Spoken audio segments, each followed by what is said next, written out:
할렐루야. 오늘도 하나님이 예비하신 은혜가 있는 줄 믿습니다. 하나님이 부어주시는 은혜를 담고 일어날 수 있는 복된 시간이 되시기를 주님의 이름으로 축원을 합니다. 오늘은 한밤중의 기도와 찬송이라 하는 제목으로 같이 은혜를 나누고자 합니다. 사도 바울이 마게도냐로 건너가게 됩니다. 그리고 마게도냐로 건너가서 그가 처음에 들어간 그 첫 번째 성의 이름은 빌립보입니다. 그런데 사도 바울은 전혀 준비되지 않은 상태로 하나님께서 강권적으로 그를 바다를 건너가라, 그리고 마게도냐 사람을 도우라 하시는 그 하나님의 인도하심을 따라 아무 대책 없이 건너왔기 때문에 사실은 아는 사람도 없고 또 숙소도 준비되어 있지 않고 사역을 어디서부터 어떻게 시작해야 될지 전혀 알 수 없는 상황이었습니다. 우리가 설상가상이라고 하는 말처럼 그 빌립보에는 회당조차도 없었어요. 그래서 사도 바울이 어디를 가든지 회당에 가면 자기 동족인 유대인들을 만날 수가 있었고 또 그들에게 복음을 전하기가 좀 수월했습니다마는 이 빌립보의 경우에는 회당조차도 있지를 않았습니다. 그래서 그는 한적한 곳을 찾아서 하나님 앞에 본인이 기도할 수 있는 곳이 있을까, 그래서 강가로 나가게 됩니다. 근데 그곳에 바로 여호와 이레, 하나님이 예비하신 은혜가 있었어요. 바로 그 자리에서 그는 귀한 사람을 만나게 되는데 바로 루디아를 만나게 됩니다. 이 루디아라는 여인은 자색 옷감 장사를 하는 사람으로서 당시에 부유층이나 또 고위 관리가 있는 그런 자색 옷을 사업하는 사람이었기 때문에 경제적으로는 여유가 있는 여인이었습니다. 그런데 이 여인의 마음을 하나님이 활짝 열어주신 거예요. 그래서 사도 바울이 전하는 복음을 듣고 이 루디아가 큰 은혜를 받게 됩니다. 그리고 사도 바울을 강권하여 나를 주 믿는 자로 당신이 여기거든 나의 집에 머무르라 그러면서 사도 바울을 붙잡는 거예요. 결과적으로 루디아에게도 그 순간은 그에게 또 그의 온 집안에 임하는 큰 은혜의 순간이었습니다마는 바울에게도 여호와 이레 하나님이 예비하시는 은혜가 있어서 그곳에서 숙식이 해결이 되고 기도처가 해결이 되고 또 그 루디아의 집이 후에 빌립보 교회가 되고 그래서 마게도냐 지역과 유럽을 복음하는 일에 전초 기지로서의 역할을 잘 감당하는 그런 바로 루디아의 집이 될 수 있었던 것입니다. 그런데 하루는 사도 바울이 이제 기도하러 가는데 한 귀신 들린 여종이 따라오는 거예요. 그러면서 그 여종의 몸속에 있는 귀신이 사도 바울을 알아보고 내가 당신을 아는데 당신은 지극히 높으신 하나님의 종으로서 구원의 길을 전파하는 자다 그러면서 따라오는 겁니다. 그때에 사도 바울은 그 여종의 몸속에 있는 그 더러운 귀신을 향하여 명령하게 되는데요. 내가 예수 그리스도의 이름으로 명하노니 그에게서 나오라 하니 그 몸으로부터 귀신이 바로 떠나가는 역사가 일어난 줄로 믿으시를 축원합니다. 그래서 우리가 지난 시간에는 하나님의 인도를 받는 사람은 예수 그리스도의 이름을 능력 있게 사용한다 하는 사실에 대해서도 같이 은혜를 나누었어요. 한번 따라합니다. 예수 그리스도의 이름으로, 예수 그리스도의 이름으로. 할렐루야. 그렇습니다. 예수님이 이 땅에 오신 목적이 있어요. 요한에서 3장 8절에 보면요. 하나님의 아들이 나타나신 것은 마귀를 멸하려 하심이라. 우리에게 분명히 들려주고 있습니다. 그러므로 원수 마귀는 시기하는 자고 이간질하는 자고 대적하는 자고 우리를 넘어뜨리려 하고 망하게 하는 자이기 때문에 우리가 하나님의 인도를 잘 받아야 될 줄을 믿습니다. 그래서 우리 삶 속에서 우리 주변에서 어떤 일들이 일어날 때 하나님이 나에게 무엇을 원하시는지 또 이것이 혹시 마귀의 시기나 또 마귀가 나를 공격하는 일은 아닌지 우리가 잘 분별해야 되고요. 그리고 그 분별력을 가지고 이게 만약에 악한 마귀의 역사라면 예수님의 이름으로 이 원수 마귀를 결박해야 될 줄을 믿습니다. 대적해야 될 줄을 믿습니다. 그렇습니다. 사도 바울이 예수 그리스도의 이름으로 이 귀신을 쫓아내게 됩니다. 그런데 사도 바울이 예수님의 이름으로 이 귀신을 내어 쫓을 때는 아마 이 여종을 불쌍히 여기는 마음도 있었을 거예요. 왜냐하면 사실 이 여종의 입장을 놓고 생각을 하면 이 여종보다 불쌍한 사람이 없는 거예요. 이 여종이 귀신에게 붙들림을 받아서 고통을 당하고 그것도 모자라서 그 귀신의 힘을 빌려서 점을 보게 되면 그러면 주인이 또 자기가 번 것은 다 가져가고 영적으로는 귀신에게 종노릇하고 육적으로는 또 다른 주인에게 종노릇하는 그야말로 자기 삶이 없는 자유함이 없는 그런 묶여있는 삶을 영육간에 살아가니 이 얼마나 불쌍한 여인입니까? 그러니 사도 바울이 아마 이 여인을 긍휼히 여기는 마음이 있었으리라 짐작할 수가 있습니다. 그래서 사도 바울은 그 여종에게서 이 더러운 귀신을 쫓아내게 됩니다. 자, 그런데 그 결과는 무엇이었느냐? 사도 바울에 대한 고소 고발이었어요. 오늘 말씀 우리가 19절 이하의 말씀을 같이 보기 원하는데요. 자, 오늘 말씀 19절로 21절까지 교독하겠습니다. 19절로 21절입니다. 여종의 주인들은 자기 수익의 소망이 끊어진 것을 보고 바울과 실라를 붙잡아 장터로 관리들에게 끌어갔다가 상관들 앞에 데리고 가서 말하되 이 사람들이 유대인인데 우리 성을 심히 요란하게 하여 나같이 로마 사람인 우리가 받지도 못하고 행하지도 못할 풍속을 전한다 하거늘. 아멘.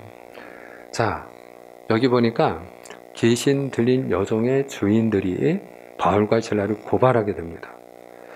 그런데 본문에 그 주인들이라 이렇게 나오는데 사실은 주인은 한 사람밖에 없잖아요.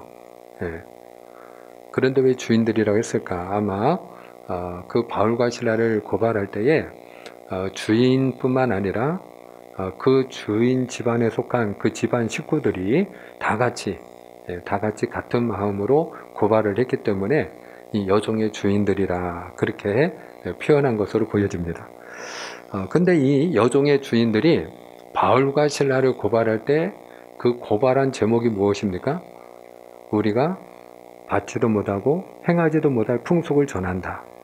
그러니까 이 사람들이 우리가 듣도 보도 못한 이상한 풍속을 전해서 가정의 질서를 무너뜨리고 경제 질서나 사회 질서를 무너뜨릴 수 있는 그런 위험한 사람들이다. 그리고 바울과 실라를 고발을 한 거예요. 근데 정작 그들이 바울과 실라를 고발한 진짜 이유는 무엇이라고 성경은 이야기하고 있습니까? 19절에 보니까 19절을 보세요. 19절을 보면 여종의 주인들은 자기 수익의 소망이 끊어진 것을 보고 한마디로 돈줄이 끊어졌기 때문에 여기서 우리는 중요한 사실을 배우게 되는데요. 하나님의 사람과 세상 사람은 가치관이 다르다 하는 것을 보게 됩니다. 무엇이 다르다고요? 가치관이 다르다. 한번 따라합니다. 가치관이 다릅니다. 가치관이 무엇입니까?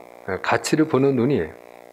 우리가 누군가에게 당신은 이 세상에서 무엇이 가장 소중하다고 생각합니까? 그러면 각자 이렇게 다른 대답을 하는 것을 알 수가 있어요. 어떤 사람은 나에게 가장 소중한 가치는 가족이다 이렇게 말하는 사람도 있고요. 어떤 사람은 건강이라고 답하는 사람도 있고요. 그리고 많은 사람들이 돈을 또 이야기하는 경우가 있습니다. 그런데 하나님의 사람과 세상 사람들은 근본적인 차이점이 있는데 그것이 바로 가치관의 차이예요. 여러분, 하나님의 사람은 사람을 중시하고 생명을 그 무엇보다 귀하게 여기는 줄로 믿으시길 바랍니다. 그래서 예수님은 한 생명이 무엇보다 귀하다고 말씀하셨죠? 온 천하보다 귀하다. 한 생명과 천하, 하늘 아래 이 모든 만물을 저울 위에 올려놓고 무게를 달았을 때 주님께서는 한 생명이 그 모든 천하보다 더 귀하다, 더 가치가 있다, 그렇게 말씀을 하셨어요. 그렇습니다. 주님께서는 생명을 소중하게 여기셨어요. 그러나 여러분, 세상 사람들은 사람보다는 어디에 더 관심을 갖고 어디에 가치를 더 두느냐? 일반적으로 사람들은 돈을 최고의 가치로 생각을 하죠. 그래서 지금 이 바울을 고발한 주인들의 경우에도 마찬가지입니다. 이 바울을 고발한 주인들의 경우에도 그 여종이, 사실 내 밑에서 나를 섬기던 여종이 귀신 들려서 날마다 고통을 당하고 밤에 잠을 이루지 못하고 한마디로 멀쩡한 삶을 살지는 못하는데 하루아침에 귀신이 떠나가고 그리고 누군가에 의해서 그 사람이 멀쩡한 사람이 됐다. 그러면 이게 기뻐요, 안 기뻐요? 이게 너무 기쁜 일 아닙니까? 아마 우리 같으면 아무개야 너무 잘 됐다. 그리고 아마 그 여종을 끌어안고 그리고 굉장히 우리는 기쁘게 생각하고 내 여종을 고쳐준, 귀신을 쫓아내준 그 사람을 극지인이 대접했을 거예요. 그런데 오늘 바울을 고발한 그 여종의 주인들은 그 여종의 인생보다, 한 사람의 인생보다 그들은 뭐가 더 중요했어요? 돈이 더 중요했던 거죠. 돈이. 그 여종을 통해서 벌어들이는 그 유익이 그들에게는 더 컸던 거죠. 그래서 오늘 바울과 실라를 고발하는 그들을 보게 됩니다. 그런데 여러분, 예수님은 어떤 분이냐? 한 사람을 천하보다 귀하게 여기시는 분이세요. 그래서 예수님이 그 거라사 지방에 가셨을 때에 그 공동묘지에 한 귀신 들린 사람을 만나게 돼요. 그 귀신 들린 사람을 만났을 때 예수님이 네 이름이 무엇이냐? 그리고 묻습니다. 그랬더니 그 사람 속에 있는 귀신이 뭐라고 대답을 했죠? 군대 마귀입니다. 내 이름은 군대입니다. 이렇게 얘기를 했어요. 왜 군대라고 했느냐? 말 그대로 귀신들이 떼거지로 그 사람 속 안에 들어가 있기 때문에, 그 사람이 얼마나 흉폭한지 사람들이 그 사람을 제어하기 위해서 두 손과 두 발을 쇠사슬에 묶어도 다 끊어내는 거예요. 그 귀신의 힘으로 쇠사슬을 끊어내는 거예요. 얼마나 흉포한지 사람들이 감당을 할 수 없는 거예요. 그런데 예수님께서 그에게서 그 더러운 귀신을 쫓아내게 되는데, 그 더러운 귀신들이 다 어디로 들어가요? 예, 떼거지니까, 군대니까 2,000마리의 돼지떼로 들어가게 되고, 그리고 2,000마리의 돼지떼가 다 바닷속으로 들어가 몰살을 당하는 일이 일어나게 됩니다. 바로 예수님은 2,000마리의 돼지떼보다 바로 한 사람의 생명을 더 소중하게 여겼던 거죠. 한 사람의 인생이 2,000마리의 돼지보다도 더 귀했기 때문에 주님은 그렇게 행하셨던 것이죠. 자, 그런데 그 소식을 들은 사람들이 난리가 났어요. 왜? 그 돼지가 누구의 돼지? 자기에게 속한 돼지고 자기 소유이니까. 그러니까 재산에 큰 손실을 입은 거예요. 그랬을 때에 그 마을 사람들이 예수님을 쫓아내게 됩니다. 왜? 예수님을 자기 마을에 더 두었다가는 오히려 더 큰 손실을 입을 수가 있기 때문에, 예수님이 만약에 오늘과 같이 다른 귀신 들린 자를 고쳐주신다고 해가지고 또 다른 이런 일들이 일어나면 계속해서 본인들은 손실을 입을 수 있기 때문에 그들은 예수님을 쫓아내게 됩니다. 바로 한 사람의 인생보다, 한 생명보다 그들에게는 무엇이 더 중요했기 때문이에요? 2,000마리의 돼지떼가 더 중요했기 때문이에요. 최근에 광주에서 그 아파트가 외벽이 무너지는 사고가 있었고요. 그로 인해서 실종자 6명 가운데 1명은 발견을 했는데 심정지 상태로 발견되어 결과적으로는 병원에서 사망 선고를 받았고, 그리고 나머지 5명은 지금도 실종자의 가족들이 발을 동동 구르는 가운데, 그야말로 뭐 지금은 수색조차도 제대로 진행이 안 되고 있는 상황으로 그렇게 알고 있지 않습니까? 근데 그 경우에도 모든 전문가가 공통된 이야기가 뭐냐? 결국 부실시공이라는 거죠. 부실시공. 그 공구리가 제대로 굳지를 않아서 이런 참사가 일어났다는 거죠. 근데 그 공구리가 제대로 안 된 이유 가운데 하나가 뭐냐? 자연 모래를 구해다가 그 공구리를 쳐야 되는데 그러면은 단가가 올라가는 거예요. 단가가 많은 비용이 들어가는 거예요. 자연 모래를 구하는 게 쉬운 일이 아니니까. 그러니까 이물질이 있는 그런 토분이 있는 그런 마사토를 구해다가 그냥 대충 버무려 가지고 그게 잘 말하자면 부착력이 떨어지는 그런 공구리를 가지고 하니까 그런 타설 작업을 하니까 결과적으로는 그런 부실 시공이 일어날 수밖에 없다라는 거예요. 말하자면 예견된 사고라는 거예요. 여러분, 사람이 들어가서 사는 집이에요. 우리들이 들어가서 사는 집이에요. 그럼에도 불구하고 사람들에게 더 중요한 건 뭐냐? 돈이 더 중요하니까. 그러니까 여러분 그런 참사가 이어지지 않습니까? 사랑하는 여러분, 주님께서 우리에게 경고하시는 말씀 가운데 하나님과 재물을 겸하여 섬길 수 없느니라 우리에게 말씀하셨어요. 하나님과 재물을 겸하여 섬길 수 없다는 얘기는 무슨 이야기죠? 사람들이 돈을 하나님처럼 섬기기 때문에 들려주신 말씀 아니겠습니까? 그런 차원에서 저나 여러분이나 하나님의 사람으로서 사람을 더욱 소중히 여기고 그리고 한 생명을 귀히 여길 수 있는 믿음의 사람들이 될 수 있기를 주님의 이름으로 축복합니다. 그래서 한 율법사가 계명 가운데 가장 큰 계명이 무엇입니까? 라고 물을 때에 예수님이 두 가지를 말씀하셨어요. 첫째는 하나님 사랑, 두 번째는 이웃 사랑이죠. 여러분, 계명이 전부 613가지가 있다고 합니다.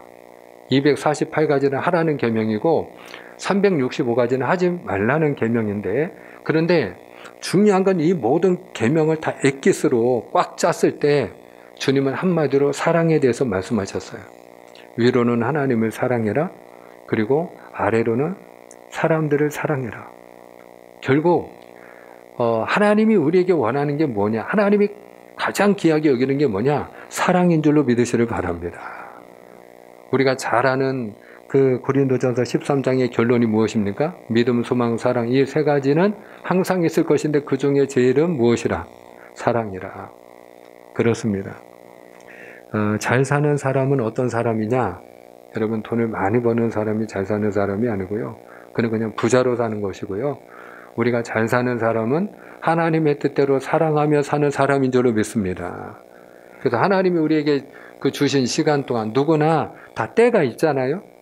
네, 강건하면 80이라고 뭐 좀 더 사는 사람도 있고 그렇지 않은 사람도 있지만 분명한 것은 우리가 길든 짧든 정해져 있는 인생을 단 한 번 살아가는데 이 한 번 사는 일생을 사랑하면서 살아갈 수 있는, 사람을 귀하게 여기고 소중히 여기고 생명을 사랑하며 살아가는 그런 저와 여러분이 되기를 주님의 이름으로 축복합니다. 자, 중요한 건 바울과 실라를 고발했을 때 이제 어떤 일이 일어나는가? 여러분 큰 어려움을 당하게 되는데요. 22절로 24절까지 우리가 또 교독하겠습니다. 22절로 24절 교독합니다. 무리가 일제히 일어나 고발하니 상관들이 옷을 찢어 벗기고 매로 치라하여 많이 친 후에 옥에 가두고 간수에게 명하여 든든히 지키라 하니 예, 다 같이 그가 이러한 명령을 받아 그들을 깊은 옥에 가두고 그 발을 착고에 든든히 채웠더니 아멘. 고발을 당한 바울과 실라는 많은 매를 맞게 됩니다. 그리고 깊은 옥에 갇히게 됩니다. 그리고 그 두 발은 착고에 매이게 됩니다. 한마디로 사도 바울은 고난을 당하게 됩니다. 여기서 우리가 배우는 중요한 진리가 있습니다. 하나님의 인도를 받는 사람도 고난은 당할 수 있다 하는 것이. 사랑하는 여러분, 우리가 고난 당하는 이유가 여러 가지가 있어요. 죄를 지어서 죄값으로 당하는 고난이 있죠. 다윗이 밧세바를 범했을 때 그 죄값으로 그 밧세바의 그 밧세바와의 사이에서 처음에 얻은 그 첫 아들을 잃는 그런 아픔을 겪게 되죠. 또 우리가 하나님이 연단하시기 위해서 주시는 고난도 있죠. 욥의 경우에는 그가 하루아침에 재산을 잃고 또 종들과 자녀들을 잃고 또 건강을 잃고 아내를 잃는 모든 것을 잃어버리는 감당하기 쉽지 않은 고난을 당했죠. 그런데 욥이 그런 고백을 합니다. 나의 가는 길을 오직 그가 아시나니 그가 나를 단련하신 후에는, 단련이라는 말이 나와요. 그가 나를 단련하신 후에는 내가 정금같이 되어 나오리라. 연단이라는 거죠. 연단. 욥은 하나님이 나를 단련하시는 거다라고 그걸 받아들였어요. 그러면 욥이 알지 못하고 이야기한 그 고백일 수 있겠습니다만은 그가 이야기한 그 정금 같은 믿음, 그 정금 같은 믿음이 하나님이 원하시는 믿음이었는데 그 하나님이 원하는 정금 같은 믿음은 어떤 믿음이었을까요? 그런 고난을 통해서 하나님이 욥에게서 그 모든 것을 가져가심으로 인해서 하나님이 욥에게 원하신 믿음이 있어요. 그것이 욥의 표현에 의하면 정금 같은 믿음이에요. 하나님이 그 정금 같은 믿음을 욥에게서 보기를 원하셨고요. 그 정금 같은 믿음을 하나님은 지금도 우리가 가지기를 원하세요. 그 정금 같은 믿음이 무엇입니까? 아무 까닭 없이도요, 하나님을 사랑하는 믿음이에요. 할렐루야. 할렐루야. 아무 조건 없이도요, 하나님을 사랑하는 믿음이에요. 하나님이 나의 병을 고쳐주실 때 하나님을 사랑하고 섬기는 것이 아니라 내가 병 가운데서도 하나님이 취업의 문을 열어주셔야만 하나님을 섬기는 믿음이 아니라 때로는 취업의 문이 열리지 않아도 여전히 변함없이 하나님을 섬기는 믿음. 여러분, 하나님은 우리가 형통할 때 하나님이 우리에게 무엇을 주셔서 하나님을 사랑하고 섬기는 믿음이 아니라 때로는 우리가 원하는 대로 우리가 계획하는 대로 일이 풀리지 아니할지라도 우리가 살아가는 우리의 현실이 때로는 답답하고 힘들고 고단한 가운데 있을 때에도 하나님을 사랑하는 믿음이 되기를 원하는 줄로 믿으시길 바랍니다. 하나님은 까닭 없이 아무 조건 없이도 하나님을 경외하는 믿음이 되기를 원하세요. 그 믿음을 하나님이 찾으시기 때문에 하나님이 욥을 연단하신 것을 우리가 알 수 있어요. 그리고 우리가 십자가의 길, 사명자의 길을 걷기 위해서 감수해야 되는 고난도 있어요.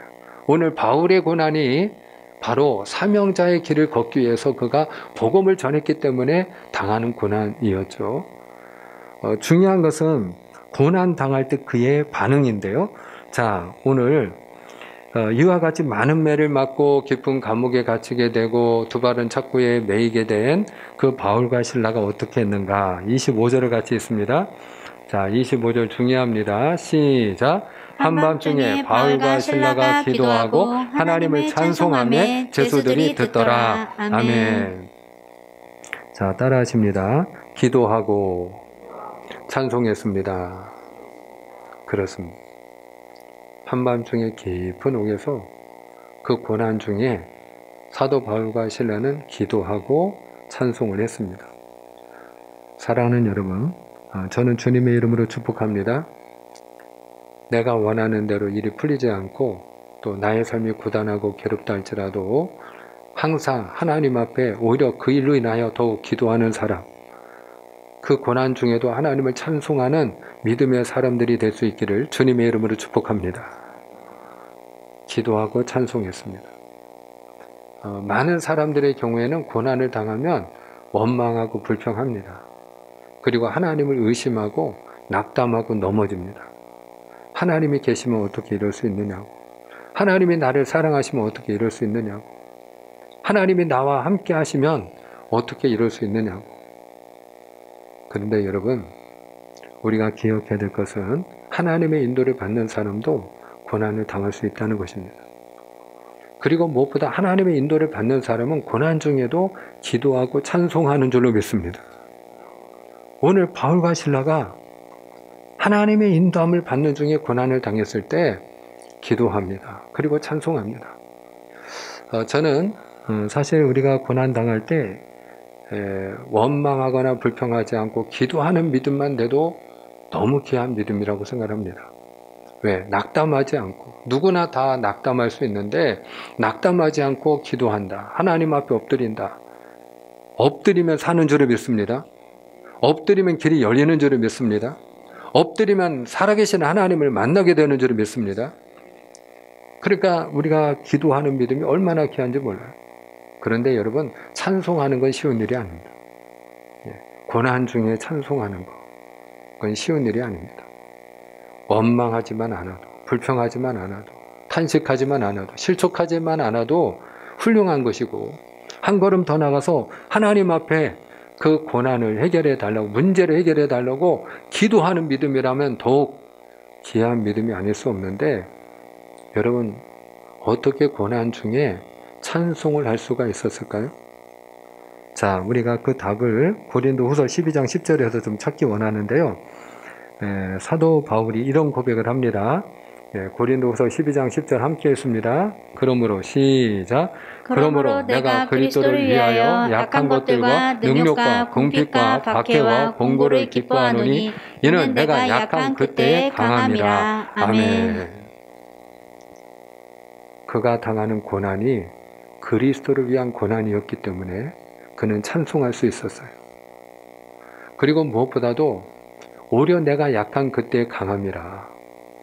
하나님이 나의 힘이 되어주시고 하나님이 나의 백이 되어주시기 때문에, 하나님이 나의 삶을 책임져 주시는 하나님이시기 때문에, 내 뒤에는 누구보다도 전능하신 하나님이 계시기 때문에 그는 찬송할 수 있었던 줄로 믿으시를 바랍니다. 하나님이 나의 힘이시기 때문에. 보통 우리가 어려운 일을 당해도 빽이 있는 사람들은 겁을 안 먹더라고요. 여러분, 하나님이 나의 빽이십니다. 한번 따라합시다. 하나님이 나의 빽이십니다. 그렇습니다. 그 사실을 믿는 사람은요, 내 뒤에 하나님이 계시니까, 그러니까 고난을 두려워하지 않는 거예요. 고난 중에도 찬송할 수 있는 것이. 그리고 어떤 면에서는 사도 바울이 내가 이렇게 고난 중에도 기도하고 찬송해야지, 그래서 그가 기도하고 찬송할 수도 있습니다만은, 사실은 우리가 경험해서 하시는 분들은 다 알지만 그것이 성령의 감동이라는 거예요. 그 고난 중에도 기도하게 하시는 성령이 내 안에 계시기 때문에, 찬송하게 하시는 성령님이 내 안에 계시기 때문에 기도하고 찬송할 수 있는 줄을 믿습니다. 하나님의 인도함을 받는 사람은, 그래서 누가 뭐 가르쳐 주거나 뭐 이렇게 해야 되고 저렇게 해야 되고 뭘 배워서 우리가 이론적으로 알아서 하는 게 아니에요. 그냥 성령께서 내 안에서 기도하게 하시는 거예요. 하나님 앞에 찬송하게 하시는 거예요. 내 영혼이 하나님을 찬양하고 있는 자기 자신을 볼 수 있는 거예요. 그렇습니다. 오늘 사도 바울은 고난 중에도 기도하고 찬송을 불렀습니다. 그때 여러분 어떤 일이 일어납니까? 자, 26절입니다. 우리 26절, 본문 26절, 이에 시작. 이에 갑자기 큰 지진이 나서 옥토가 움직이고 문이 곧 다 열리며 모든 사람의 매인 것이 다 벗어진지라. 아멘. 사랑하는 여러분, 기도하고 찬송할 때 하나님의 기적이 일어나는 줄을 믿으시길 바랍니다. 기도하고 찬송하면 하나님이 개입하셔요. 기도하고 찬송할 때 닫힌 문이 열리는 줄을 믿습니다. 묶인 것으로부터 노임받는 줄을 믿습니다. 건강의 문이 열리고, 취업의 문이 열리고, 관계의 문이 열리고, 사업의 문이 열리고, 여러분, 하나님께서 우리 앞에 있는 닫힌 문들을 열어주시는 줄로 믿으시를 축원합니다. 나를 묶고 있는 것들로부터 하나님이 풀어주시는 줄로 믿습니다. 그래서 오늘 바울과 실라가 기도하고 찬송할 때에 지진이 일어나고 옥토가 움직이더니 옥문이 열리는 역사가 일어납니다. 착고가 풀리는 역사가 일어납니다. 말 그대로 열리고 풀려집니다. 따라합시다. 기도하고 찬송할 때 열리고 풀립니다. 할렐루야. 기도하고 찬송할 때 열리고 풀리는 역사가 일어나요. 뿐만 아닙니다. 여러분, 우리가 기도하고 찬송할 때 구원의 열매를 맺는 줄을 믿습니다. 기도하고 찬송할 때 구원의 열매를 맺을 수 있어요. 우리 자신을 통하여 하나님을 믿고 하나님 앞에 구원받는 일들이 일어나는 거예요.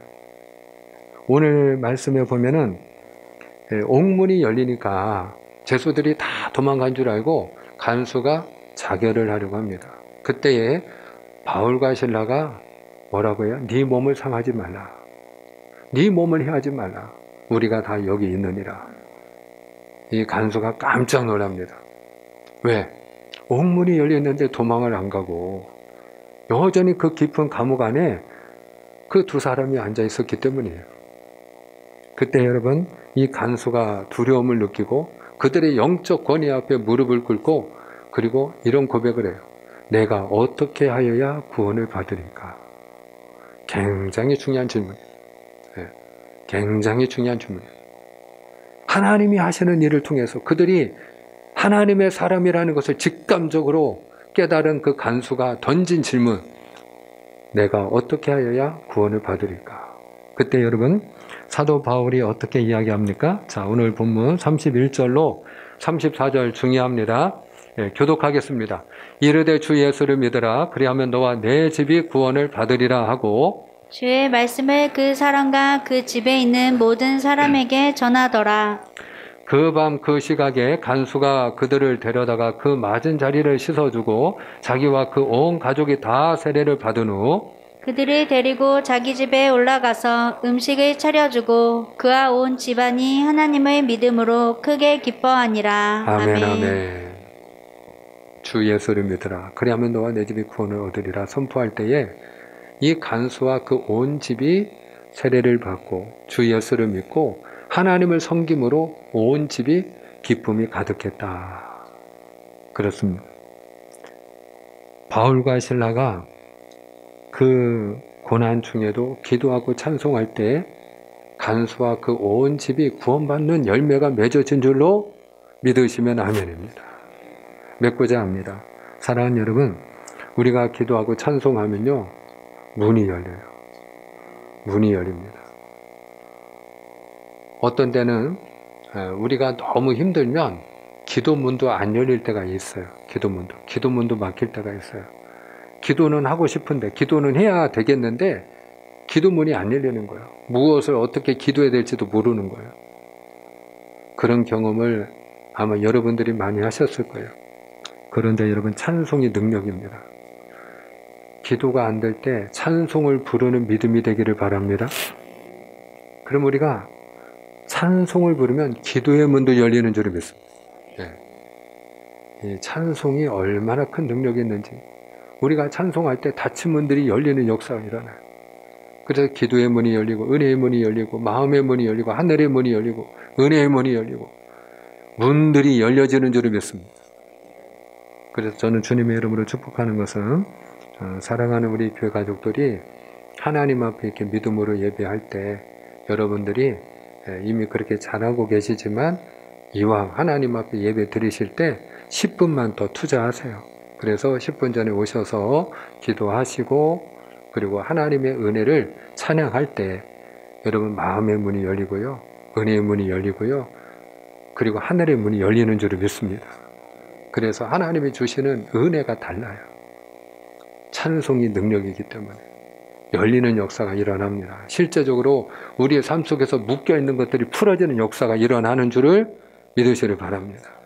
그리고 우리가 고난 중에 기도할 때 그 모습을 보고 간수와 그 온 집이 구원을 받은 것처럼 저와 여러분을 보고 저와 여러분을 알고 만나는 우리의 영향권 그 아래에 있는 모든 사람들, 우리가 만나는 모든 사람들이 우리를 통하여 구원받는 열매가 맺어지게 될 줄을 믿습니다. 그렇게 되기를 주님의 이름으로 축복합니다. 기도합니다.